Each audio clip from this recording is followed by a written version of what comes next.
Мислам дека може да започнеме. Пред да започнеме со материјалот, односно со темата на денешниот курс, јас би сакала накратко да ви представам кои сме ние, Creative Hub, што работиме, нели, што е нашата мисија и слично. Исто така би сакала да ви се заблагодарам што сте дел од овој бесплатен курс денеска и се надевам дека кога ќе завршиме со курсот, дека ќе истекнете, нели, нови знаења кои што претходно, нели, не сте ги имале.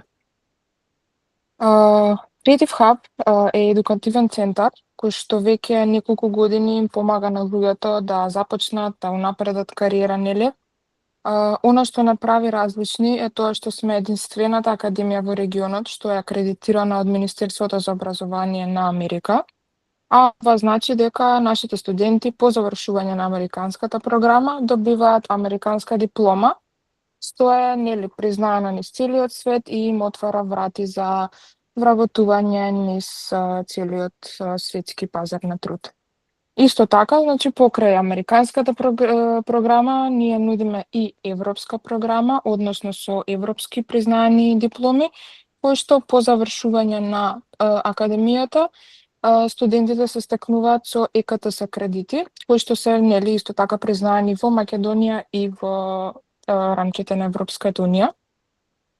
До денес имаме преку 3000 студенти кои што поминале низ некои од нашите програми, а поголемиот дел од нив денес работат токму во професиите што ги изучувале на академиите, а академиите со кои што располагаме се токму овие.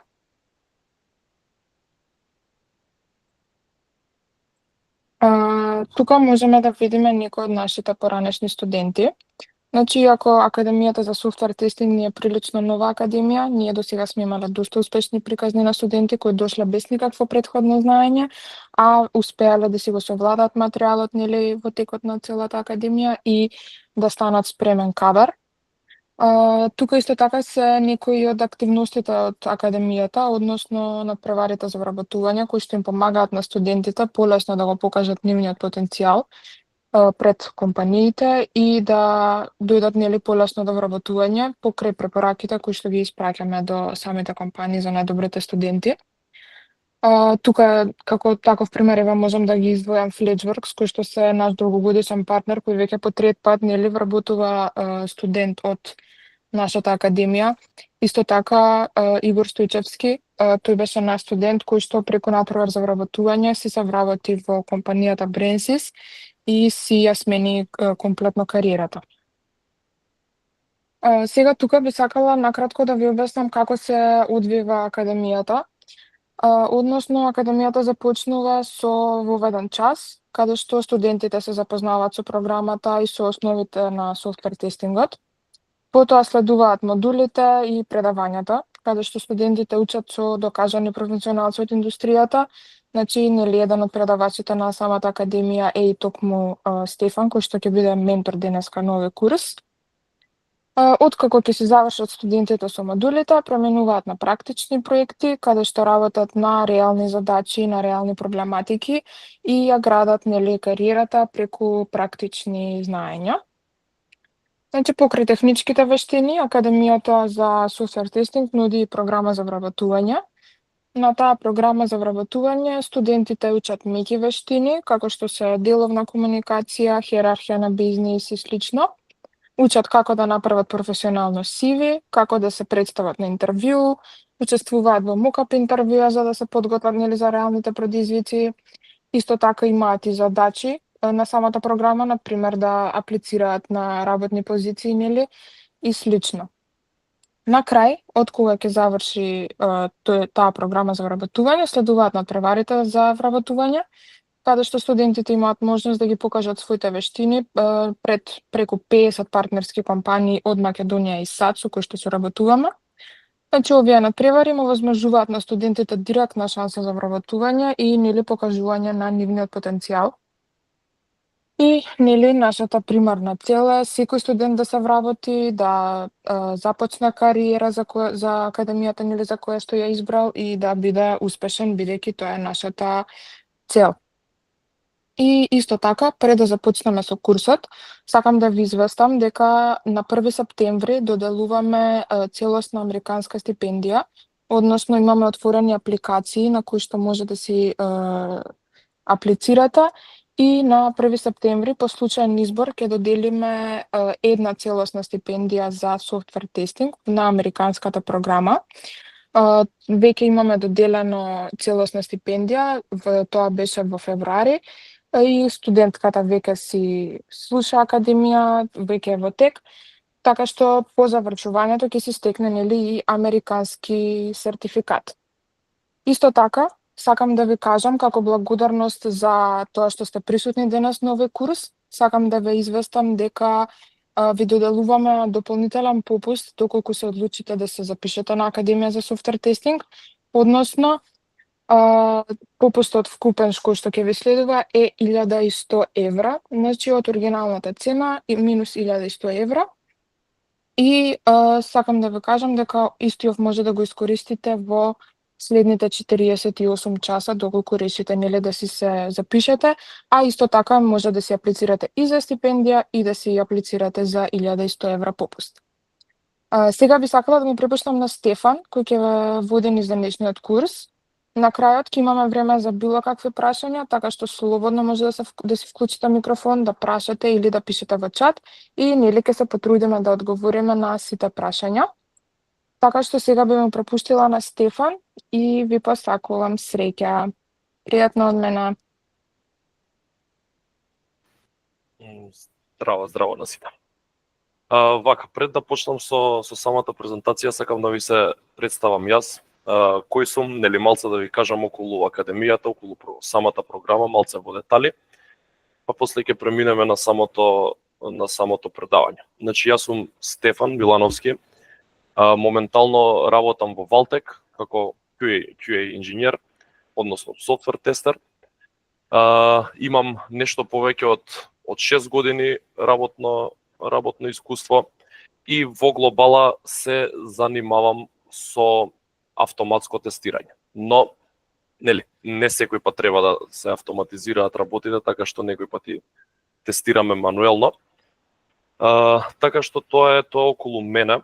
Околу самата академија, тоа што ќе го поминеме, првично треба да се знае дека нема потреба од никакво предзнаење, значи почнуваме од сама нула. Прво почнуваме нели со software testing basics, кои што некои денеска ќе ги поминеме. Учиме какви се структурите на тимовите во реалните проекти, на кој начин се работи, како се структурирани луѓето, односно вработените во компаниите и така натака. После тоа преминуваме на софтверско тестирање, учиме basics, навлагаме малце подетално на работите, учиме типови на тестирање и после преминуваме на нешто што се нарекува тест анализа, кое што денеска ќе го чепнеме исто така, каде што учиме да анализираме апликации од тестинг аспект, односно како да ги тестираме истите. Во глобала, скоро сите фирми, односно сите проекти во државава, а и надвор се составени од фронтенд, бекенд база, така што плюс-минус може би се разликуваат технологиите, програмските јазици во кои што луѓето работат, но начинот на работата е тој. Денеска ќе направиме разлика фронтенд, што е ќе видиме, што е бекенд, како се поврзани, што е база ќе дзирнеме. Чисто да имате една слика во глава што се случува во позадина. Самата програма ја имам јас лично направена, значи не ми е земена од некаде. Со тоа што ми требало мене, на мои пријатели, на мои колеги, нели, за да добијат некој entry level job, со тоа што не учиме само почетнички работи. Ќе учиме да креираме цели тестинг фреймворци, ќе учиме објектно ориентирано програмирање, затоа што мораме тоа да го научиме за да куцаме нели автоматски тестови, односно скрипти.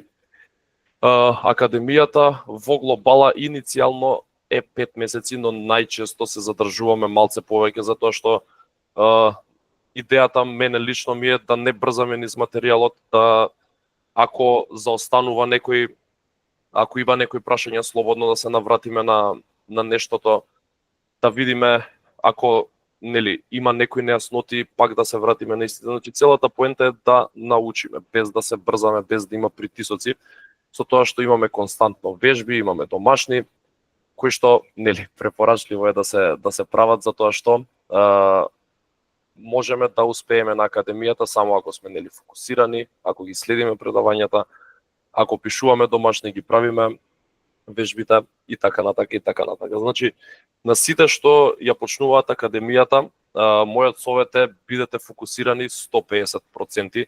Не е некој долг период, 6 месеци се каде што нели можеме да се тргнеме од некои работи кои што сме ги правеле секојдневно, да бидеме максимално фокусирани на самата академија за успехот после да биде небаре гарантиран. Затоа што ние ако научиме се што треба, односно се што е предадено на академијата, ако истото знаеме да го примениме, ако знаеме мануелно да тестираме, ако знаеме да пишуваме сценарии, ако знаеме да куцаме код, успехот е неминовен, јас ви гарантирам. Поради таа причина, можеби сум досаден, но фокусот на самата академија треба да биде нели на високо ниво, за истата да се прати и да се прават сите вежби и проекти. Со тоа што кога ќе завршиме со мануелното тестирање, значи прво учиме мануелно да тестираме фронтенд апликација, после учиме мануелно да тестираме бекенд апликација, после тоа почнуваме со изучување на објектно ориентирано програмирање во програмскиот јазик Java и откако ќе го завршиме тој модул, на крај тоа што сме го изучувале да го тестираме мануелно, фронтенд и бекенд, истото го тестираме со автоматски тестови, пишуваме код за тоа, за на крај поставуваме апликација локално, која што се состои од база фронтенд и бекенд, за која што правиме два посебни проекти, правиме фронтенд тестинг фреймворк, бекенд тестинг фреймворк и технички ја тестираме целата апликација заедно. Така што во глобала тоа е околу програмата и за мене. Само да видам некој пишал прашање. Здраво, сакам да прашам дали вебинаров ќе може да се погледне некој снимка од кога завршите. Тоа не знам, Марија.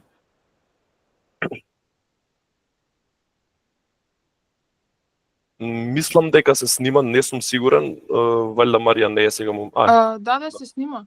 Се снима? Добро. Да. Така што ќе ви биде испратен. Така што дали имате некое прашање за мене до тука, за програмата, за начинот на кој што учиме, за презентацијава денеска пред да почнам?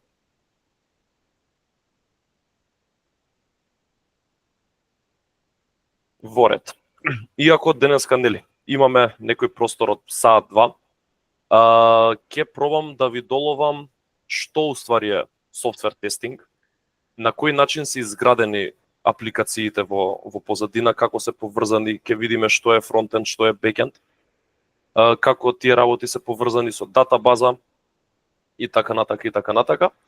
И ќе имаме дел од една лекција која што е многу битна општо за еден тестер, која што се нарекува тест анализис, односно тест анализа. Ќе видиме како, кога имаме некаква апликација, на кој начин да ја анализираме, ќе напишеме некој сценарио за истата и ќе ја истестираме мануелно. Така што ова е агендава по која што ќе одиме денеска и да почнеме со introduction.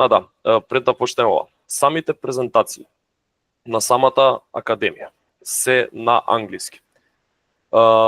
Ние нормално си дискутираме, си зборуваме на македонски, но самите презентации се на англиски јазик и јас ќе ги читам на англиски, но ќе ги објаснувам на македонски. Значи, тоа ќе биде како што ќе направиме денеска. Зошто се на англиски? Затоа што во IT индустријата има многу поими, зборови, кои што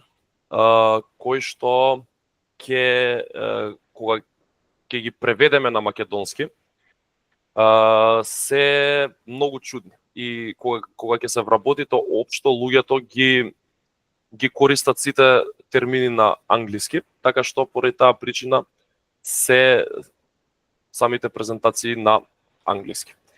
Бранка пишала многу непознати термини дали ќе бидат разјаснети во текот на академијата. Значи тоа што ќе го предаваме денеска, ќе пробам денес да го разјаснам, а на самата академија нормално не одиме понатака ако не разјасниме нешто. Значи и 3, 4, 5 пати да повторувам не е никаков проблем. Денеска ќе пробам да ви направам една генерална слика за софтвер тестинг, генерална слика за софтвер и потоа нели, секако на академијата ги поминуваме истите работи многу подетално и секако имаме простор нели да научиме, да сгрешиме, па пак да сгрешиме, па да прашаме, се дур не ја постигнеме целта, а тоа е да научиме нешто како што треба. Така што ќе почнам со интродакшенот, ќе читам точката, потоа ќе ја објаснам на македонски. Првата точка вика: At first stage, testing is the process of executing a program with the intent of finding errors. Што уствари е тестирањето? Оваа точка вика дека самото тестирање е секоја апликација е иницијално изградена од луѓе кои што се нарекуваат девелопери. Тие девелопери кога ќе изградат апликацијата, многу ретко се случува таа апликација да нема никакви проблеми. И тука, откако таа апликација ќе биде издевелопирана, доаѓаат нели на потек самите тестери за да утврдат дали апликацијава работи како што треба, односно да пробуваат да ја скршат апликацијата, односно пробуваат да најдат некои ерори, некои проблеми со самата апликација, каде што тие проблеми, ако не се најдени во порана фаза, ќе биде многу голем проблем ако се најдат кога самата апликација ќе ја користат крајни корисници, официјални корисници. И поради таа причина самиот софтвер тестинг дел во IT индустријата е многу битна точка, затоа што секој проблем кој што ќе се најде во иднина е многу поскап.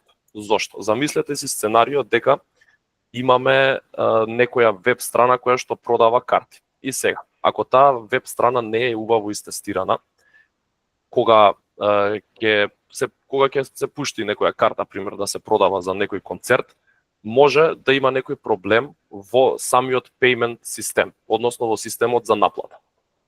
И сега, вие како крајни корисници одите на некоја веб страна, не можете да си купите карта. Кој губи? Губи клиентот, губи тој што го држи концертот, губи тимот кој што ја направил апликацијата. Значи, тука во тој процес се губат многу пари. Сега, го гледам истото сценарио, но со тестинг тим, каде што тој тестинг тим убаво ја затресува апликацијава, ја тестира од повеќе аспекти, на повеќе начини и го наоѓаат проблемот со payment системот и го решаваат уште пред апликацијата да биде пуштена во комерцијална употреба. Тоа значи дека кога ќе се пуштат картите во продажба, тука сме сигурни ние дека тој payment систем работи, затоа што нештото е истестирано. И самиот клиент нема да изгуби пари, исто така нема да изгубат трпение крајните корисници и тимот кој што ја изградил таа апликација и ја истестирал, ќе добијат добар фидбек. Втората точка вика: At last stage, testing is the process of demonstrating that errors are not present after the completion of all bugs. Што значи ова?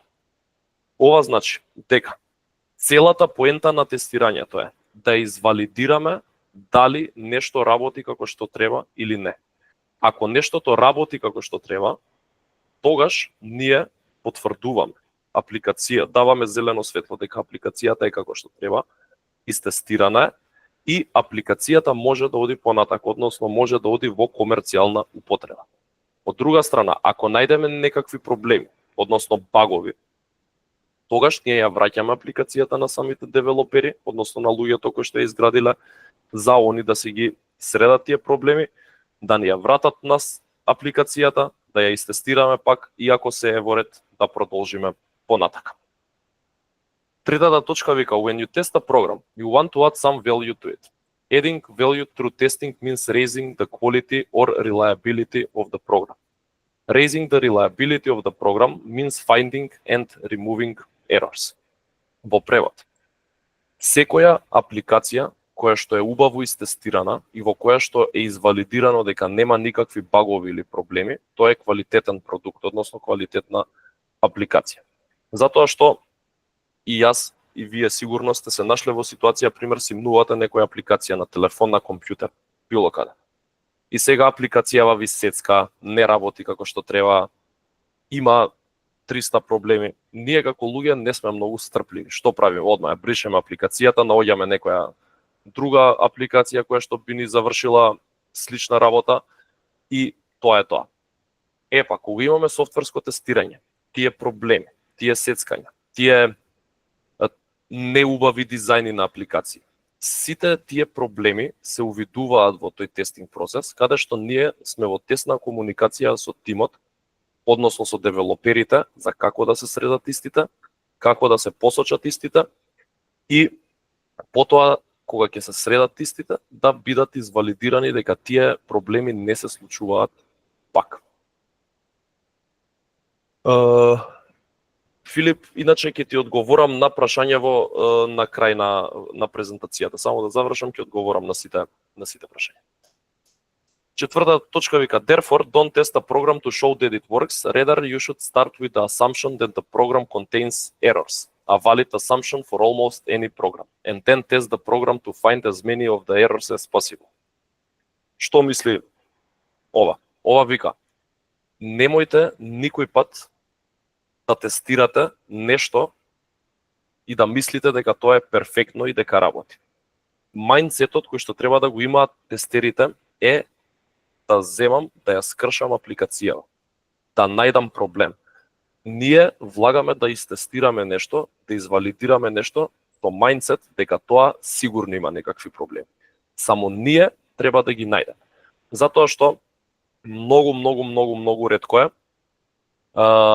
ретко е да се издевелопира некоја апликација која што ќе нема апсолутно никакви проблеми.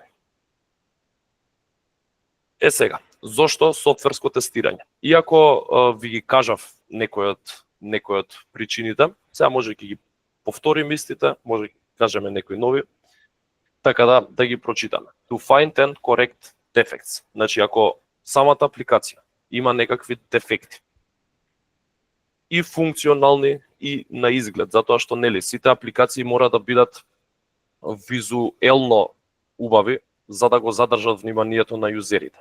Значи, ние од софтвер тестинг аспект не ги тестираме апликациите само од функционален аспект, дали нешто функционира, дали работи копчето, дали може да се пише текст тука, така натака, туку ги тестираме и од функционален аспект и од визуелен аспект. Нели има повеќе типови на тестирање, имаме и перформанс тестирање, security тестинг, сите тие работи ќе ги разгледаме подетално на самата академија. После, втората точка вика to check whether the client/user needs are satisfied. Значи, ние како development team, составен од девелопери и тестери, нашата цел треба да биде клиентот кој што дошол да ни ја побара апликацијава и крајните корисници кои што ќе ја користат таа апликација да бидат задоволни со крајниот продукт. И баш поради таа причина, самиве тестери, односно ние сме поставени тука за да го подобриме квалитетот на самата апликација. Затоа што нема човек кој што не сака квалитетен продукт. Така што нашата цел на девелопмент тимот треба да биде клиентот и крајните корисници да бидат задоволни. To avoid user detecting problems, тоа што ви го кажав. Многу е битно кога ќе ги најдеме проблемите. Затоа што најчесто ако има некаков проблем апликацијата, тој ќе биде најден кога тогаш, но многу е битно кога ќе го најдеме тој проблем. Ако го најдеме порано, како што кажав, супер. Ако не го најдеме и тој проблем отиде на продукција и влијае на крајните корисници, тогаш ние и не сме успеале толку во мисијата. Така што софтвер тестингот е гранка која што пробува да ги најде сите проблеми со апликациите што е можно порано. Четвртата точка вика to provide quality product. Ова го спомнав. Значи, имаме тестинг, наоѓаме проблеми. Што повеќе проблеми се решени, толку ни е поквалитетен продуктот. Quality is the important factor affecting an organization's long-term performance. Што значи ова? Ако ние сме во некаков development team, нашето ниво на тестирање треба да биде цело време високо. Затоа што има одредени компании, одредени луѓе кои што нели на почеток се покажуваат многу, после тоа им паѓа квалитетот и тука се губи довербата кај крајните корисници. Ние како тестери фокусот треба цело време да ни е на високо ниво, каде што ќе пробаме да најдеме што е можно повеќе проблеми на апликациите, ќе бидеме во константна комуникација со тимот и со девелоперите и за на крај да имаме еден успешен, убав продукт со задоволни крајни корисници. Quality improves productivity and competitiveness in any organization. Што значи ова? Секој пат кога имаме квалитетни продукти, дури и конкурентите кога имаат квалитетни продукти, тоа става, според мене, добар притисок на вас, односно на нас, каде што ве тера да бидете и вие подобри во тоа што го правите. Затоа што, ако има некој добар продукт, треба да бидете со надпреварувачки карактер, каде што ќе се посветите уште повеќе, ќе пробате да најдете свој нов максимум за уште подобро да ги тестирате апликациите за на крај да се извади подобар продукт од тој што бил порано. What is software testing? Што е уствари софтверско тестирање? Дадовме некоја иницијална дефиниција, сега ќе видиме малце подетално. Значи вика, software testing is a process of executing a program or application with the intent of finding the software bugs. Значи тоа што го спомнав. Имаме некаква апликација, независно дали е фронтенд, дали е бекенд, ја тестираме и ја тестираме со намера да најдеме проблеми во истата. It can also be stated as the process of validating and verifying that a software, program or application or product meets the business and technical requirements that guided its design and development. Works as expected. Што се мисли под ова? Покрај тоа што нашиот фокус е крајните корисници да бидат задоволни, треба да посветиме внимание нели на самиот клиент кој што иницијално е побарал апликацијата. Каде што, кога ќе дојде некој клиент на тој development тим, тој клиент што прави? Кажува, дечки, јас имам ваква и ваква замисла. Мене ми треба вебсайт, десктоп апликација. Едноставно објаснува кои се неговите желби. Кога ќе заврши со представувањето на неговите желби, односно неговиот продукт, проект, апликација, тогаш задачата на development тимот, независно ние што сме тестери, работиме во IT, каде што гледаме и development код, гледаме и други процеси кои што се случуваат, а не се testing related, каде што тимов може да му даде некаков предлог за промена на некое негово барање, чисто за негово добро. И тука, откако ќе пробаме да го убедиме клиентот што е подобро за неговиот продукт, после тоа треба да му го извалидираме продуктот, да му извадиме добра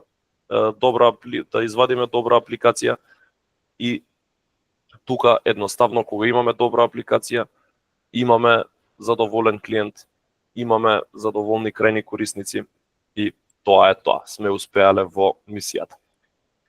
Testing is a process rather than a single activity. Самиот тестинг до сега, кога го зборам, што во кратки црти што е? Девелоперите девелопираат некаква апликација. Ние тестерите ја тестираме и апликацијава си оди понатака после тоа. И тоа може би звучи како што пишува тука single activity, но не. Тестингот е процес. Зошто е процес? Затоа што ние за да извалидираме нешто, за да дадеме за нешто зелено светло, дали е добро или не, ние што треба да направиме? Ние прво треба да направиме детална анализа на нештото. Односно, мораме да знаеме што тестираме. Зошто мораме да знаеме што тестираме? Затоа што мајндсетот на тестерите и мајндсетот на девелоперите е многу различен. Девелоперите размислуваат од аспект како да го изградам нешто, тестерите размислуваат од аспект како да го скршам нешто, како да му најдам проблеми. И поради таа причина анализите кои што ги прават тестерите се многу детални и мораме како тестери да бидеме многу внимателни дори ги правиме тие анализи. И баш поради тоа не е single activity, затоа што single activity е само тестирање, или само анализа, или само пишување сценарија. Откако ќе го завршиме, откако ќе ја завршиме активноста анализирање, потоа одиме пишуваме сценарија. Односно пишуваме сценарија и тест кейсови кои што ни даваат нас чекори кои што треба да ги извршиме ние на апликацијата за да можеме да извалидираме дали апликацијава работи како што треба или не. Откако ќе заврши тој процес на пишување тест кейсови, ние тие тест кейсови мораме да ги рануваме, да ги екзекутираме.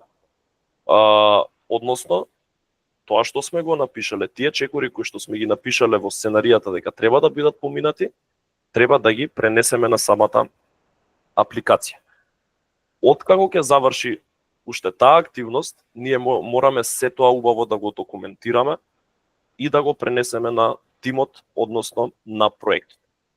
Така што тестирањето не е единечна активност, туку е целокупен процес кој што се состои од повеќе работи.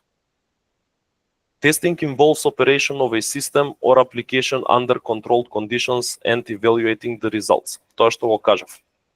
Тестирањето се е процес кој што се случува под контролирани услови во контролирани средини, каде што ние на крајот на тестирањето мораме да извадиме документи, што сме поминале, како сме го поминале тоа, мораме да извадиме тест, докази, дали скриншоти, дали некој тест, репорт од автоматските тестови, каде што ние ќе дадеме документација на проектот дека нешто е добро или не е добро, и ако не е добро, што не е добро. Односно, ќе ги даваме некаков репорт. Следната точка вика, testing should intentionally attempt to make things go wrong, to determine if things happen when they shouldn't or things don't happen when they should. Пак истото со малце поразлични зборови. Зошто ми е напишано повеќе? Затоа што е многу битно секој што ќе влезе во самата индустрија мора да се насочи на тоа да размислува малце надвор од границите, малце повеќе. Затоа што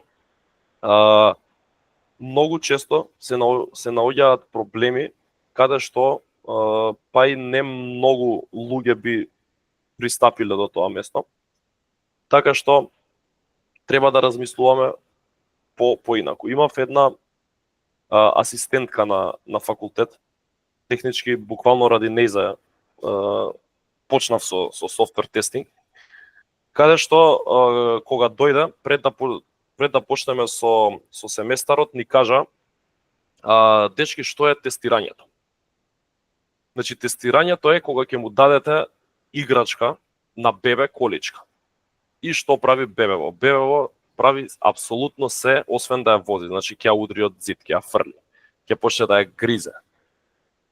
Негде ќе ја стави во канта, нешто ќе направи. Значи се прави бебево, освен да вози. Он може и ќе ја повози, ама ќе направи и 100 други работи кои што не би требало да се прават на таа количка. Така што тоа е главната дефиниција на софтверското тестирање.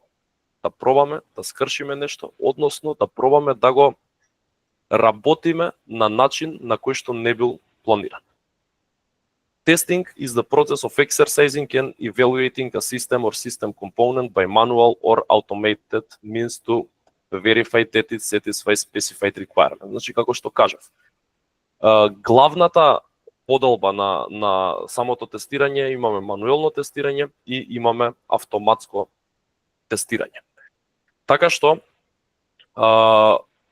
на самата академија ги поминувам и двете, и мануелно и автоматско тестирање, како што кажав, каде што мануелното тестирање во глобала е нели со маус и тастатура, додека пак автоматското тестирање е со куцање на автоматски скрипти, односно куцање код. И на крај софтвер тестингот is a set of activities, methods, practices and transformations that people use to develop and maintain software and associated products. Значи, тестирањето се активности, методи, начини на кои што нели се користи некоја апликација за таа апликација да биде нели извалидирана, односно да е потврдено дека таа работи како што треба. Сега, дали имате до тука некое прашање?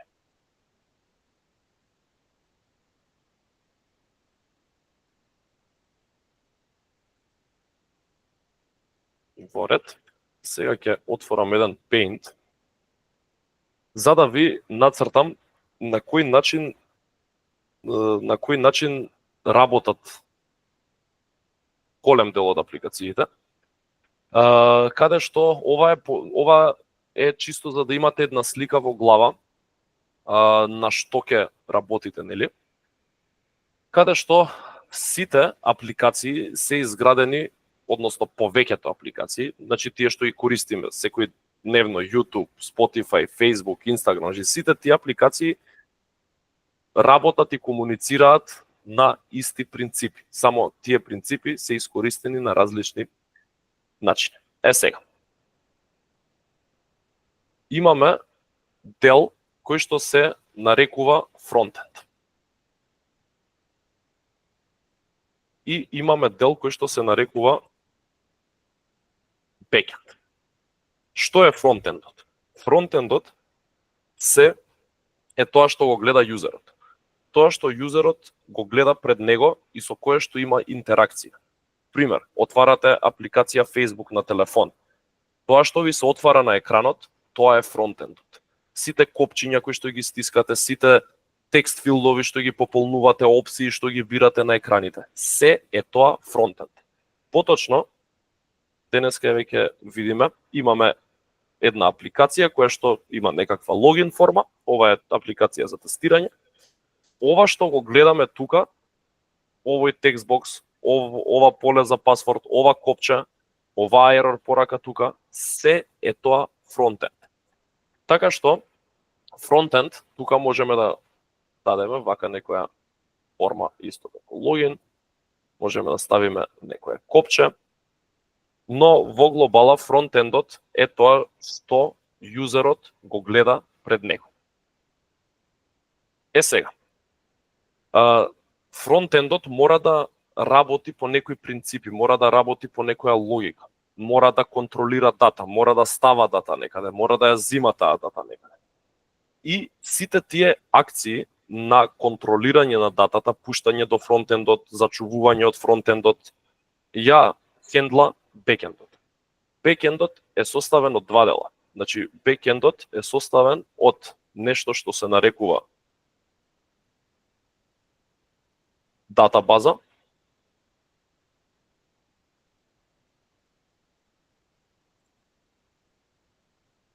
и нешто што се нарекува API, односно Application Programming Interface, истово може некаде да го сретнете како сервис. И сега, да ви објаснам што е API-то, што е датабазата. Значи, датабазата, гледате ја како складиште на информации. Затоа што, пример, кога правите акаунт на Facebook, вие прво морате да се логирате, да направите sign up. Што се случува кога правите sign up? Ви внесувате име, презиме, мејл, ставате броеви и така на од одреден број на полиња со одредени вредности кои што мора да ги пополните. Сите тие информации за системот вас да ве препознае следниот пат кога ќе дојдете, мора да бидат зачувани некаде. Така што кога правите sign up, тие информации одат во складиште, наречено датабаза, и се запишуваат.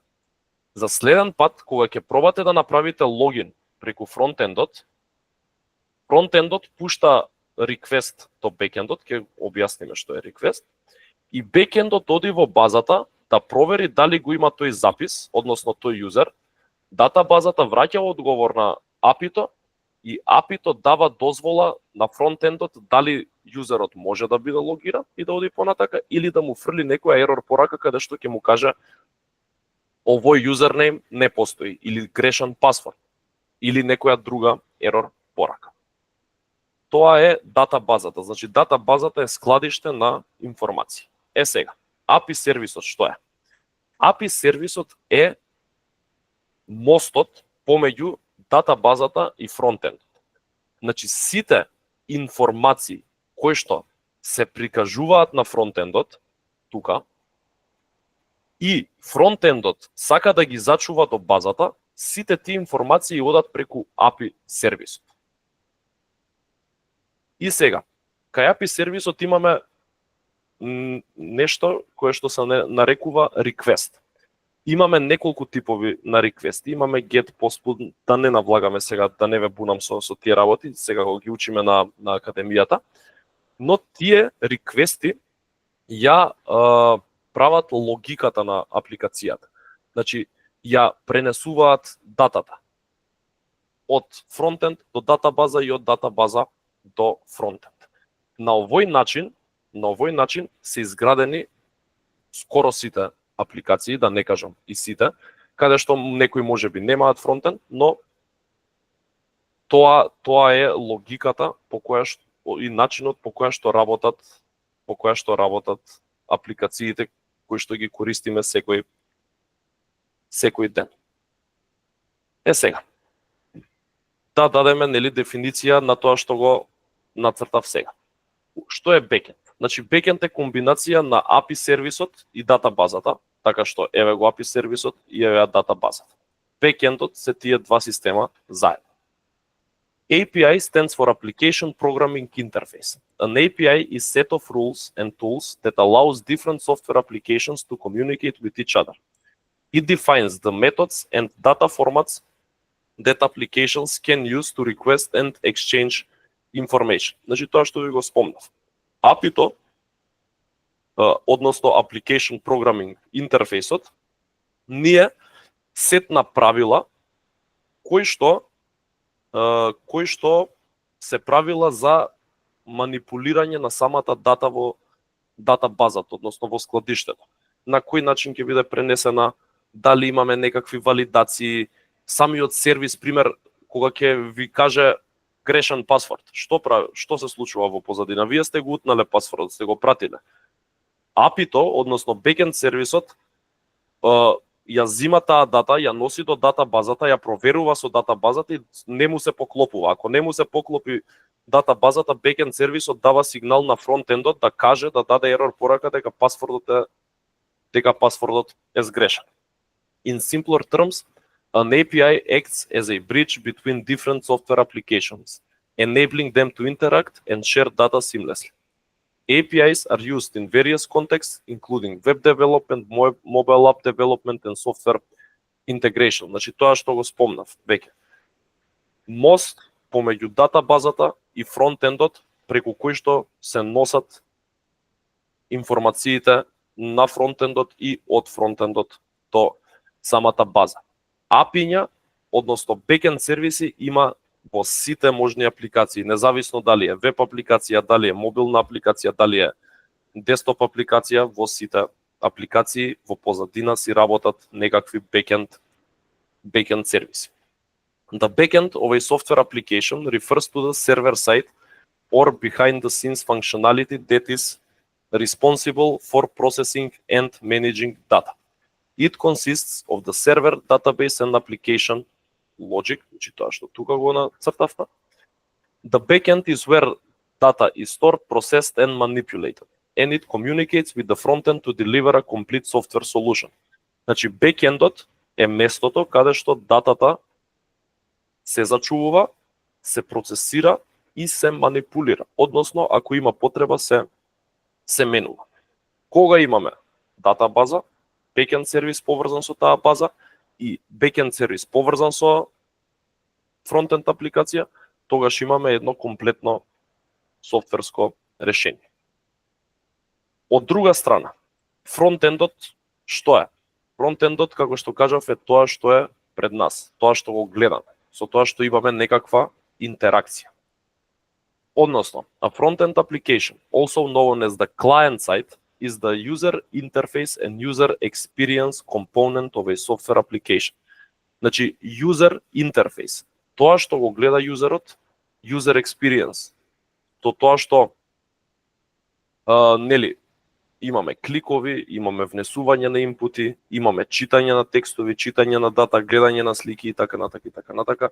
Се што е на екранот од самата апликација се нарекува фронтенд, се нарекува user interface, се нарекува user experience. It refers to the part of the application that users interact with directly. Значи, крајните корисници, бекендот не го гледаат. Немаат интеракција со бекенд. Од друга страна, со фронтендот имаат директна апликација, зашто треба да пишат нешто. Треба да кликнат копче, може треба да изберат некоја опција. И така натака. The front-end is responsible for presenting data, handling user input and delivering a seamless and visually appealing experience. Во кратки црти, задачата на фронтендот е да му прикаже на юзерот тоа што му е потребно. Или пак, ако не може да прикаже и има некакви ерори, да му каже зашто тоа е невозможно. Како, например, имаме логин форма некаква, го грешиме пасвордот, не може, не смее да не пушти апликацијата, но апликацијата треба нас да ни каже што уствари е грешката. Дали имаме некое прашање до тука?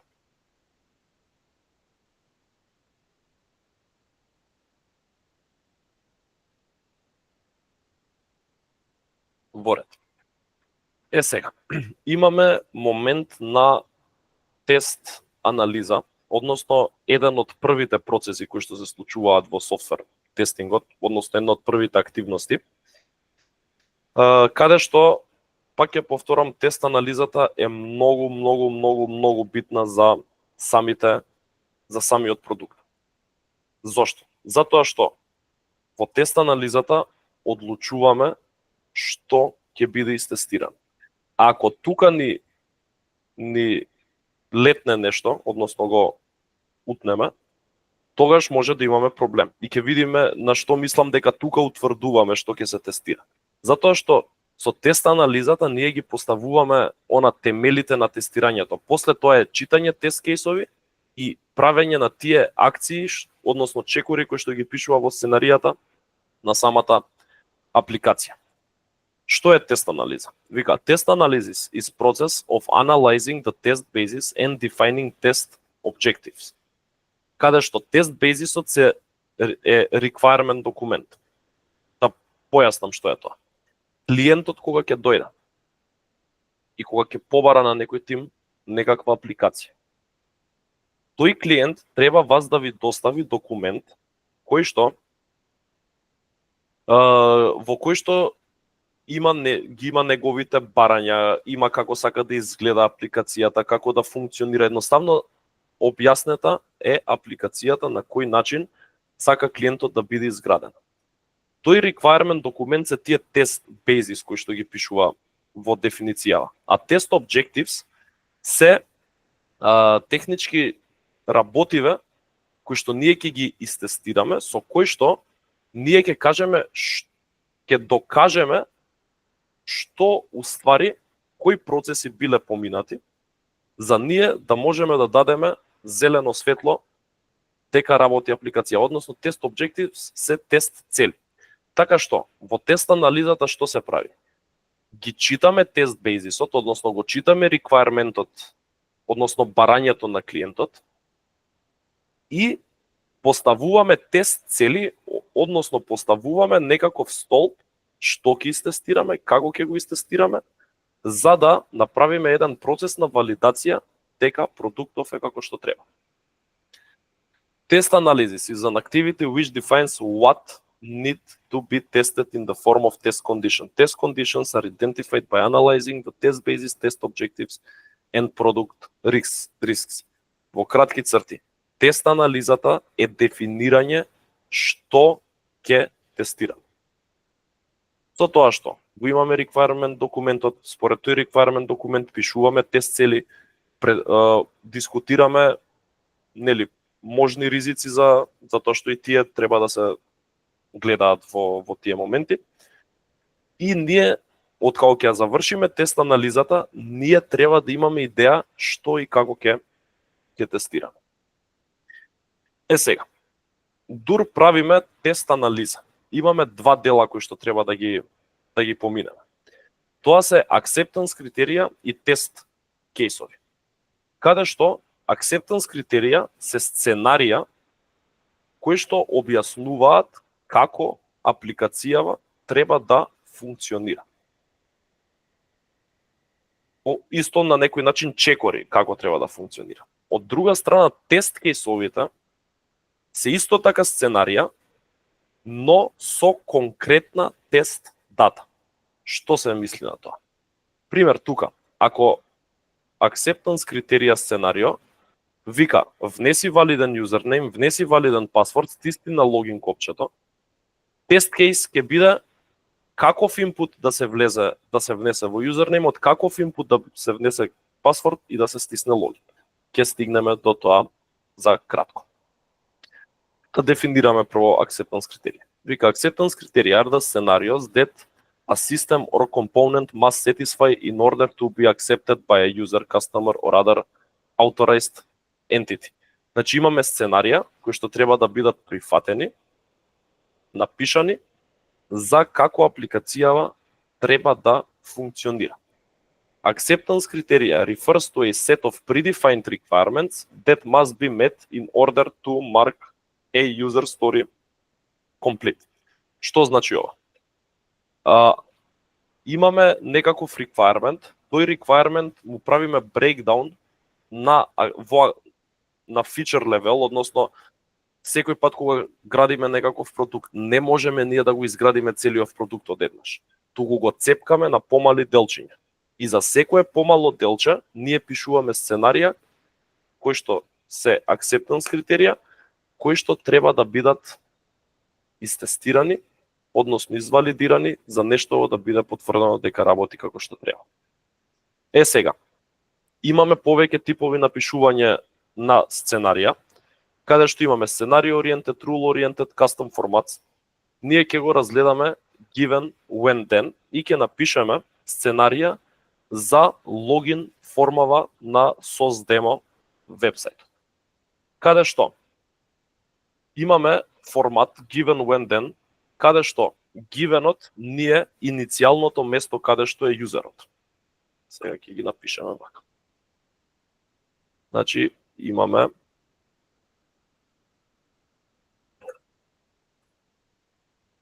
пример, сега имаме еден successful login. Така. И сега, givenот што вика? Givenot е initial condition, what we have in front of us for testing, starting point of the testing. Кога сме тука, што имаме? Можеме да ги пишуваме сценаријава и во прво лице и во трето лице, јас ги пишувам во трето лице. Вика given the user is on the SOS Demo website login page. И тука секој пат треба да го ставиме URL-то каде сме. Што вика следно? When something happens that has an impact on the application. Значи, when користиме за чекор кога се случува нешто. Најчесто е клик на копче или некаква акција која што го променува изгледот или локацијата на веб страната односно локацијата на юзерот, каде што го носи на продукт на некој пејдж понатака, го пушта во системот и така натака и така натака. Then е одговорот на тоа, односно кога ќе кликнеме на копчево, then што ќе се случи, и end, ние ако сакаме да дополниме нешто на било кој од овие услови, го пишуваме со end. Така што, тука имаме момент, што треба да направи юзерот. The user enters valid user and the user enters valid password when the user clicks on the login button, then the user, ајде да видиме само кај ќе не редиректира, ова е валиден юзер.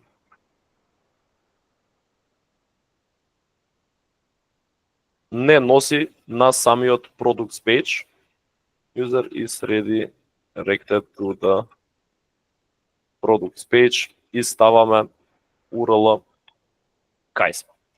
Значи, вака изгледа едно сценарио од acceptance критерија, каде што ова се чекорите кои што треба еден тестер, односно еден крајен корисник да ги направи за да успешно се логира.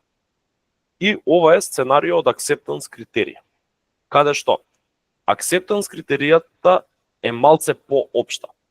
Си играме со изрази valid username, invalid username или само username или некој друг израз кој што е нели со приближно значење на тие. Од друга страна, тест кейсовите ставаат реална дата. Ќе видиме, ќе стигнеме. Односно, тука, ако мене сценариото од acceptance критеријата ми е enter valid username, тест кейсот ќе ми биде enter standard user in the username field. Ќе стигнеме до тоа. Дали имаме некое прашање до тука?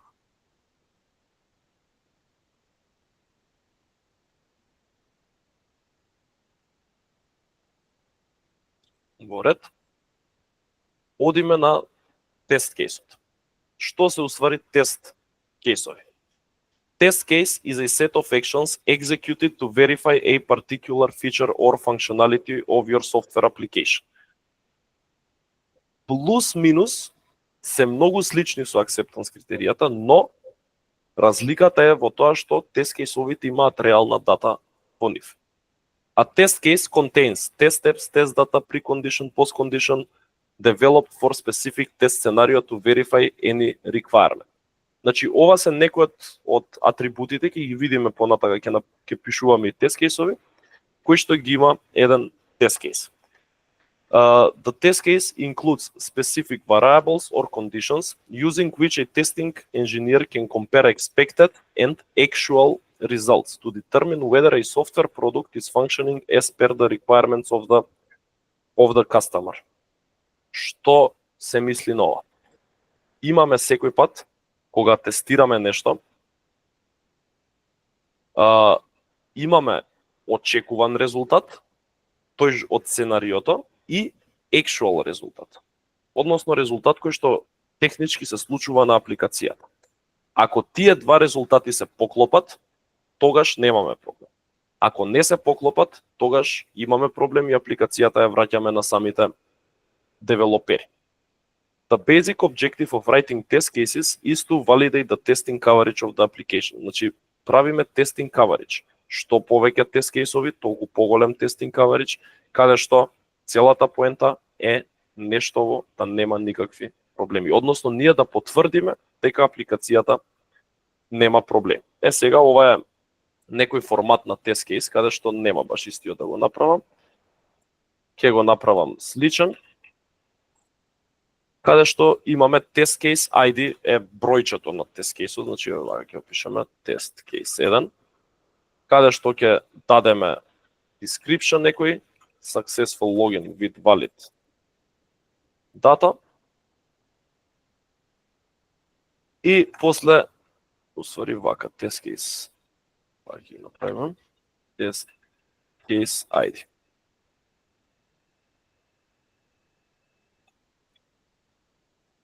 Test case description.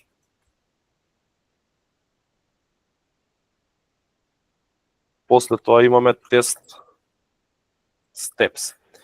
И технички тест степсот, чекорите за тест кейсот, ние ги влечеме од acceptance критеријата. Каде што викаме. Прво вика go to тука. После вика enter username, enter password и последно вика click login button. Со тоа што? Што кажавме? Главната разлика помеѓу acceptance критеријата и тест кейсовите што е? Тест датата. Односно, со која тест дата, односно кои вредности ќе бидат внесени во овие полиња во кои што тестираме. Така што тука имаме валиден юзер, стандард юзер, и имаме пасворд,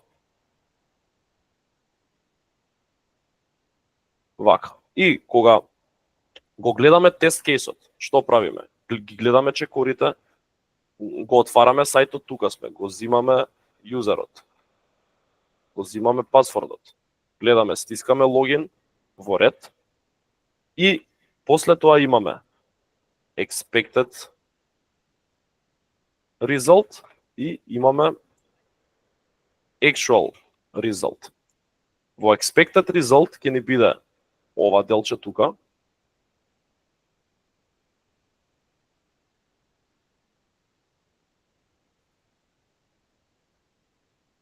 А actual result ќе го пополниме тогаш кога ќе го поминеме сценариото, односно тоа што го направив сега. Го зимам юзернеймот, го зимам пасвордот, стискам логин, ме носи на products page-от, user is redirected to products page, ова е URL-ото. Да. Пишуваме тука as expected, можеме да пишеме и вака. И ако actual резултатот и expected резултатот нас не бидат поклопени, тоа значи дека тест кейсот ни е поминат, односно успешно завршен, успешно извалидиран. Дали имате некое прашање до тука?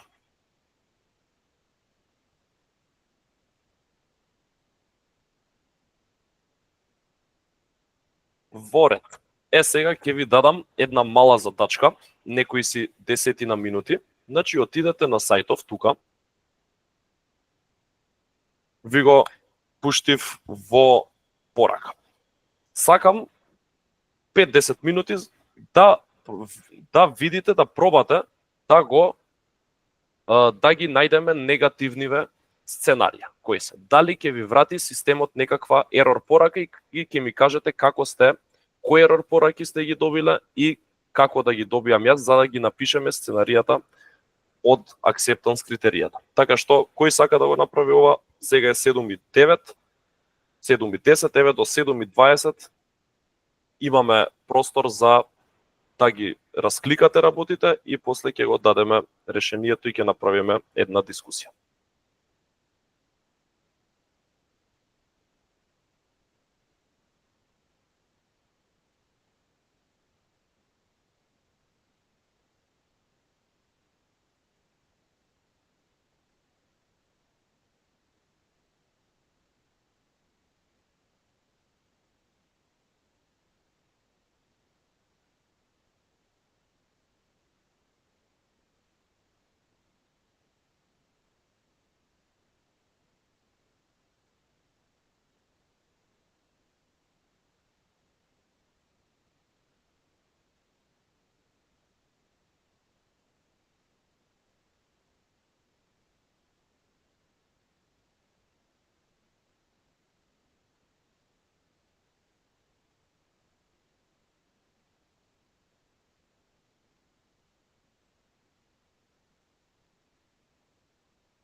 Христина, здраво, го видов твоето прашање.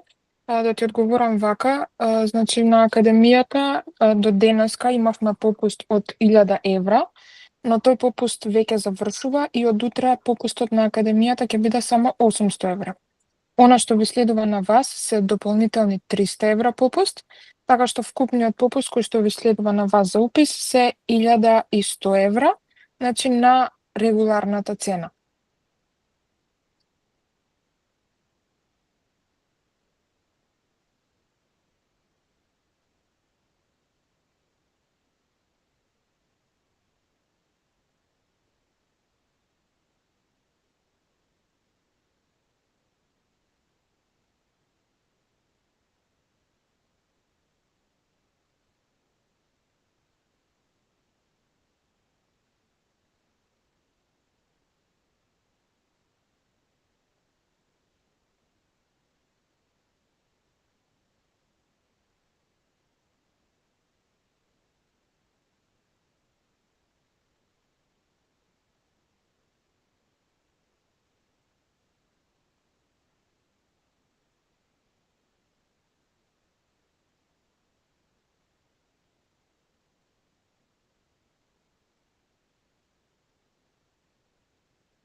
Дечки, дали успеавте да најдете некоја ерор порака? И ако да, која?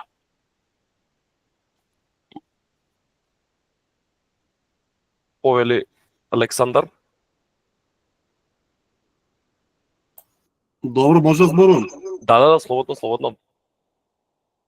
Да, првиот само се. Ајде. Значи првиот јузер си работи кој што треба, може да се додаваат сите продукти. Вториот Добро. јузер, проблем јузер, дава само еден производ и не може други продукти да се гледаат. Добро. Вториот јузер многу споро се логира. Така. Error јузер може само првиот, вториот и петиот продукт да го додадеме во кошница. Поред. Во исто во error јузер исто не може да се избришат. Remove не може да се направи на продуктите, мора да се влезе во кошница за да може да се направи remove. Така. Значи тоа што сега го направивте е некој тип на анализа, но еве да кажеме дека да ги тргнеме овие јузери. Да, само со овој јузер. Значи, пред да продолжиме само ова да ви го кажам. Секој пат кога тестираме нешто, ние не ги тестираме само позитивните сценарии. Ако тука имаме едно позитивно сценарио, successful login, ние успешно да влеземе во апликацијата. Што би било некое негативно сценарио тука според вас?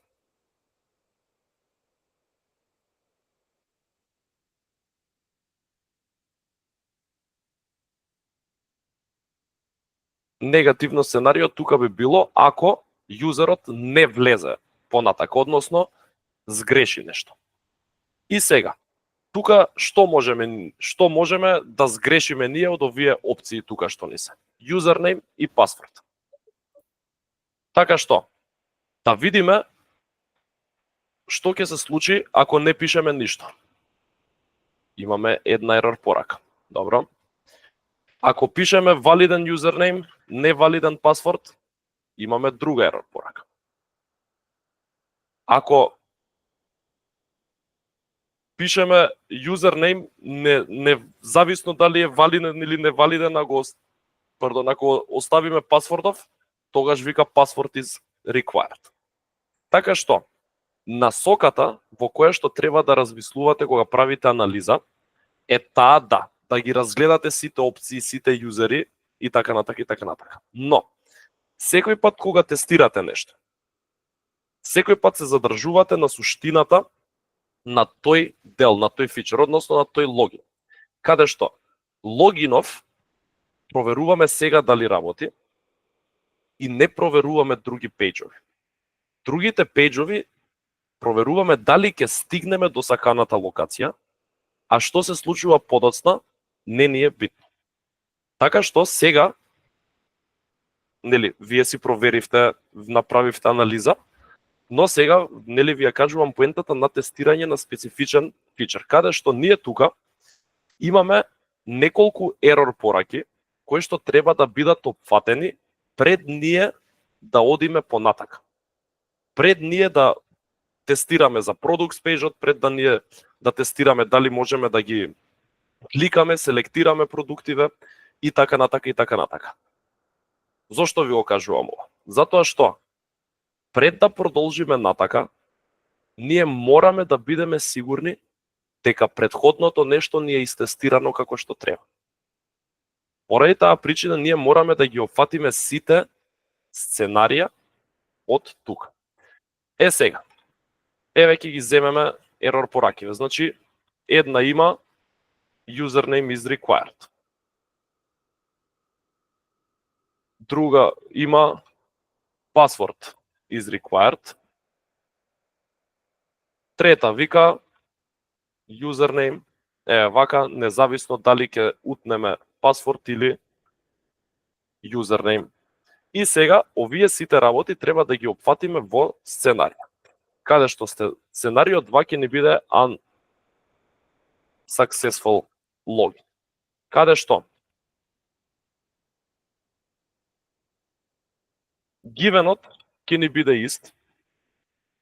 The username is required, значи тука како стигнавме до тај ерор порака, само, значи не пишуваме ништо, ги оставаме празни по линијата, така што викаме and the user leave the username field empty. Истото го пишуваме за пасвордот.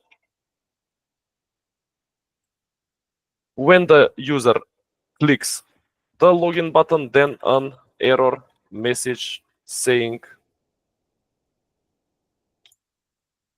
pops out. Сега, имаме уште едно сценарио.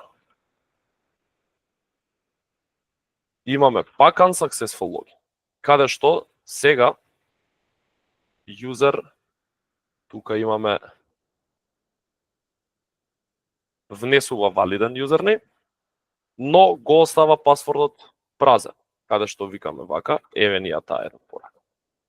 И сега имаме вакво нешто, каде што, само пораката да ја смениме тука, каде што овие две сценарија ги покривме, а тука имаме сценарио 4, каде што вика enters ни треба и невалиден юзернейм, или може да имаме валиден юзернейм, но имаме and the user enters invalid password. Кога юзерот ќе кликне, ја добиваме оваа порака. Сега, еве ни ги сценаријата кои што ние ги имаме со acceptance критеријата. Ова сега технички ние имаме направено анализа на нештово и ги имаме чекорите. Сега на овие чекори ние треба да дадеме реална дата, каде што имаме test case 2, имаме unsuccessful login with invalid data, каде што тука вика ги оставаме празни, така што тука и тука нема да пишеме ништо, можеме во заграда да ставиме empty, вака, и да ја земеме оваа порака тука,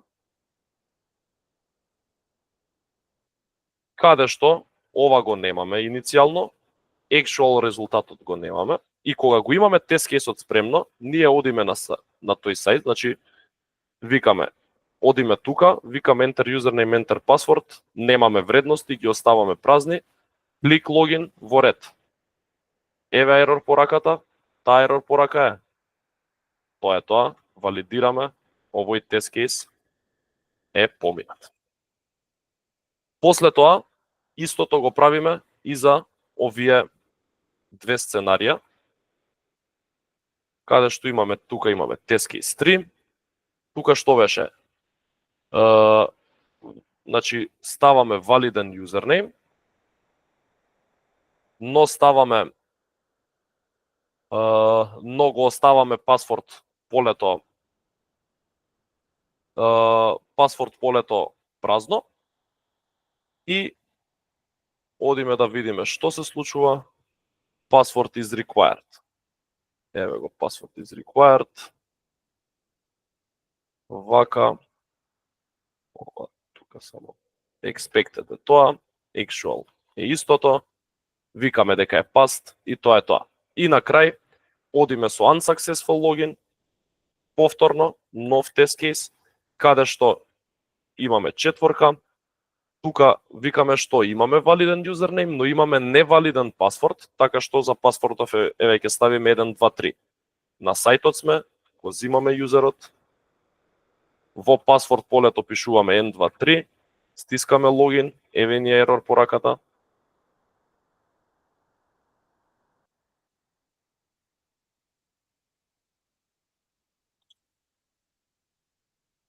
Таа ерор порака ни се покажа, ги споредуваме, исти се, и тој тест кейс ни е поминат. Така што, На ваков начин изгледа таа тест анализа, изгледа тоа пишување на сценарија, акцептанс критерии, пишување на сценарија, поточно тест кейсови. Каде што, откако ќе ги имаме ние сценаријата, ние според сценаријата се водиме да направиме тестирање, да направиме валидација на нештото, секој пат споредуваме две вредности. Очекуваната вредност и вредноста која што ја добиваме како одговор од самата апликација. Ако тие две вредности се поклопат и се исти, тогаш ние имаме успешно завршен тест кейс, успешно завршена валидација и можеме да отидеме понатака.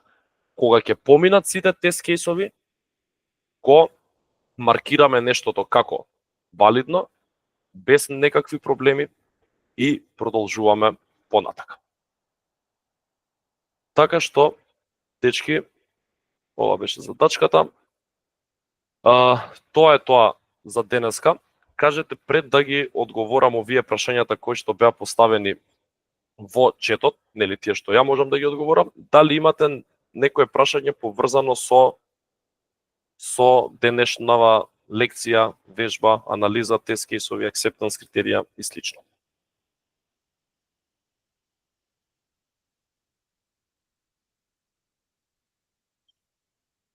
Во ред. Сега ќе се навратам на прашањата кои што не беа одговорени док презентирав.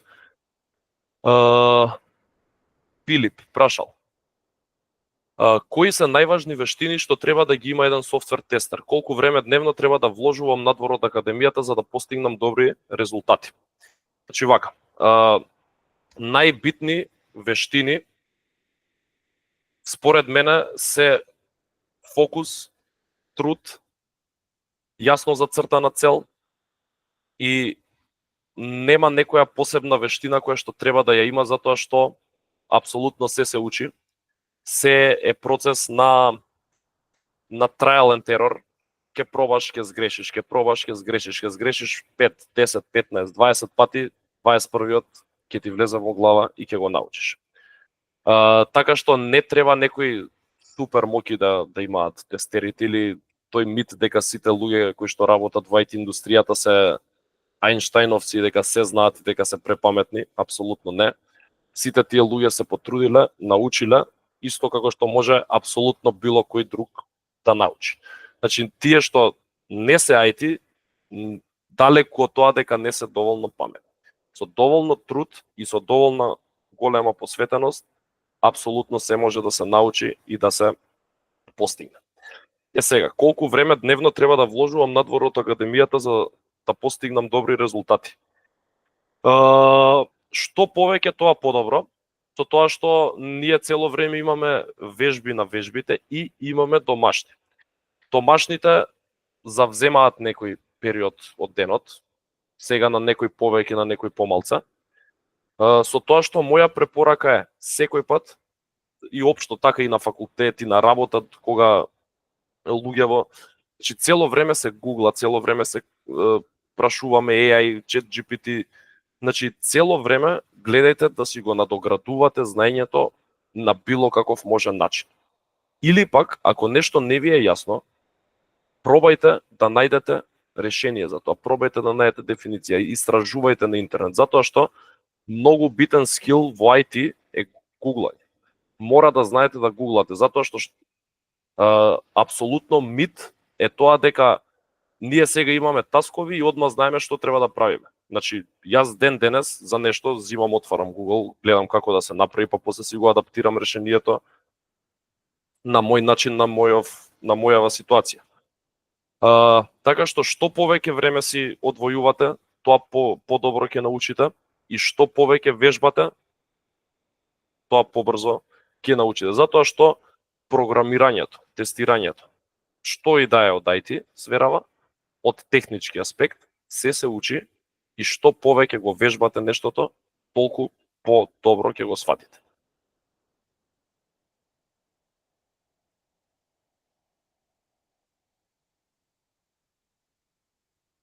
Како што пишал Александар, не е до паметниот, до упорниот е, апсолутно така е.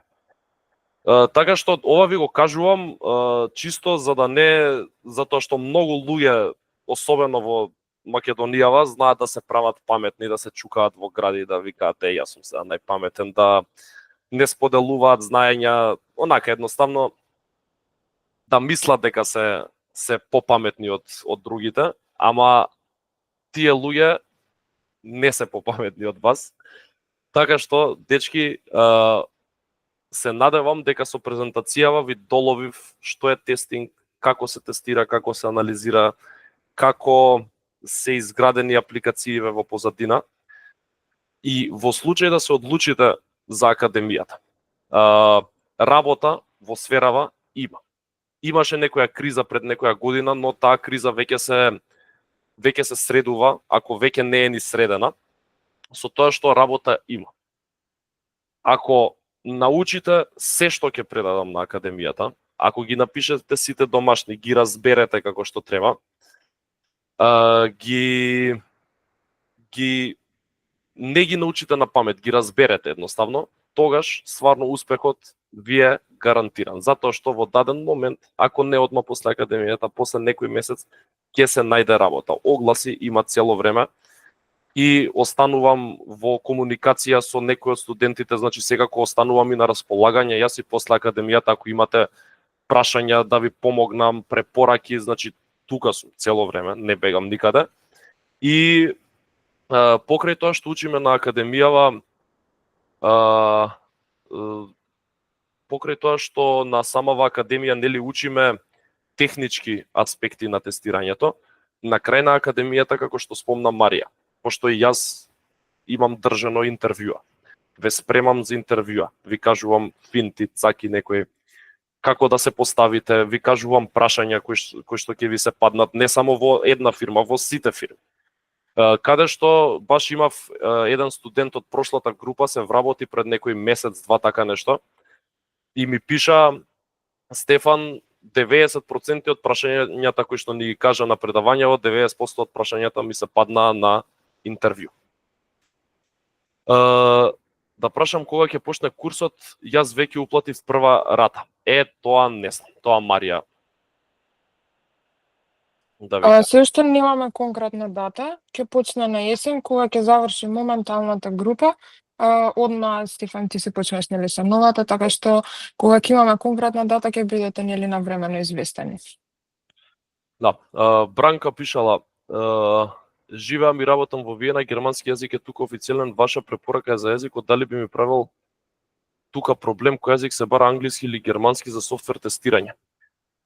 Да ти кажам искрено, не знам како е со германски, ама во глобала фирмиве, значи тие и германски фирми што се, не значи дека работат за германски пазар. Затоа што 80% од фирмите што работат во Македонија не работат тие за македонски пазар, работат за странски пазар, Шпанија, Англија, Америка, Германија и така натака и така натака. Општо до сега и на мои блиски, на мои колеги поранешни, сегашни другари, имам исто така што работат многу во IT и со моево искуство до сега, во сите тимови кои што сум работел, комуникацијата била на англиски. Мада и на германски да е, вие техниката, знаењето ќе го стекнете во секој случај.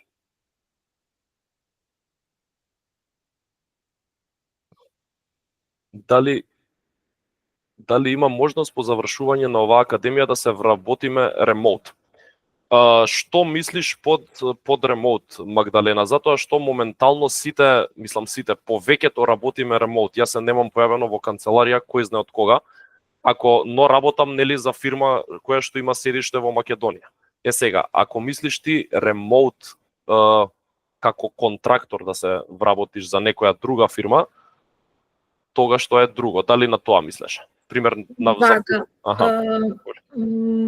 Јас имам претходно завршено друга академија, пак од IT областа за .NET и досега од кога што гледам огласи, веќе пратам неколку месеци, повеќето бараат за јуниорска позиција, еве и за пракса, да биде хибридно и најчесто да биде он-сайт, значи во фирмите во Скопје.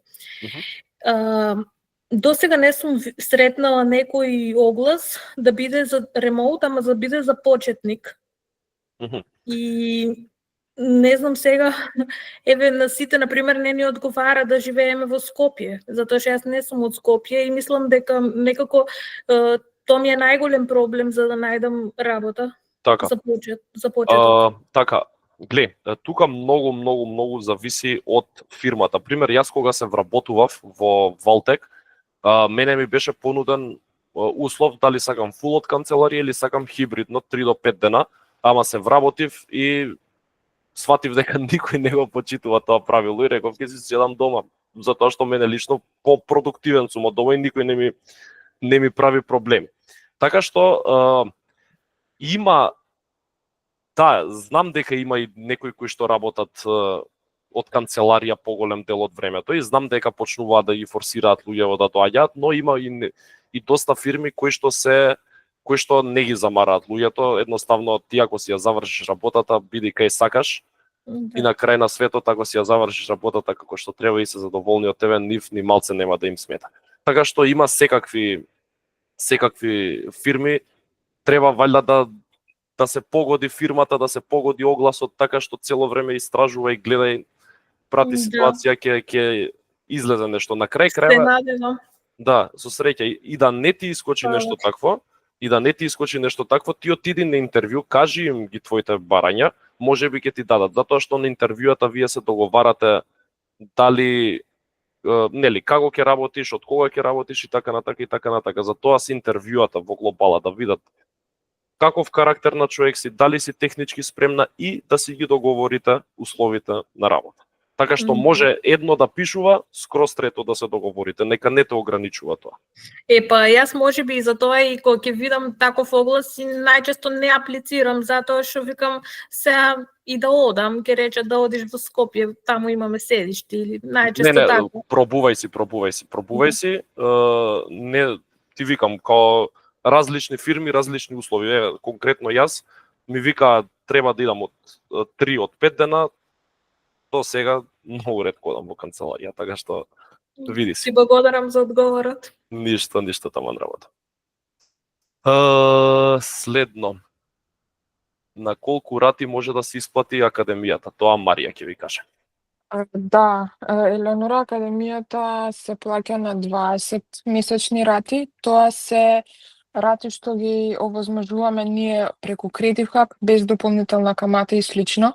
Сега имаме можности за финансирање преку банките, односно доколку сакаш да се исплаќаш академијата преку НЛБ банка, тие дозволуваат на 35 месечни рати или преку Шпаркаса на 60 месечни рати. Но преку нас ви следуваат само 20 месечни рати.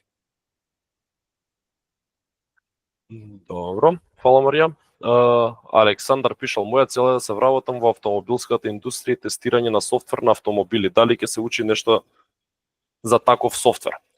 Конкретно за коли не, но и колите во позадина работат со некакви бекенд сервиси. Сега не апсолутно немам појма од таа индустрија како работат системиве во позадина.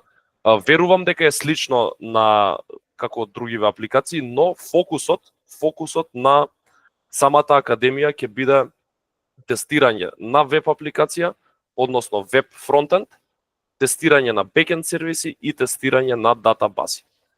Каде што и во апсолутно сите софтвери се изградени од бекенд сервиси и од датабази. Така што може да имаме некоја поврзаност, но ништо конкретно за автомобилска индустрија нема испланирано.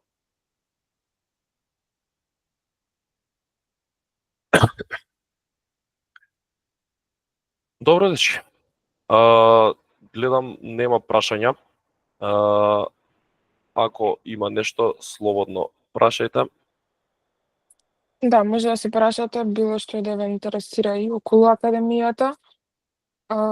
Значи, да не ви текне во моментов, јас во порака ви оставив наш контакт, на кој што може да ни сконтактирате, значи работно време ни е секој ден од 9 до 5, така што во тој период може да ни сконтактирате, да ни пратите мејл или да ни се јавите. Така што, Стефан, ако ти даваш и ти нели со одговарањето на прашањата. Она што би сакала јас да го додадам е тоа дека на мејл во текот на оваа недела ќе ви биде испратен и сертификат за присуство на двочасовен курс за основи на софтвер тестинг. Така што доколку немате други прашања, јас би го завршила денешниот курс. Сакам да ви се заблагодарам многу што одвоивте време да присуствувате и што останавте до крај. И би ви посакала убав остаток од денот. Чао, дечки. Се надевам дека ви се допадна и со среќа понатака што и да се одлучите. Чао. Пријатно.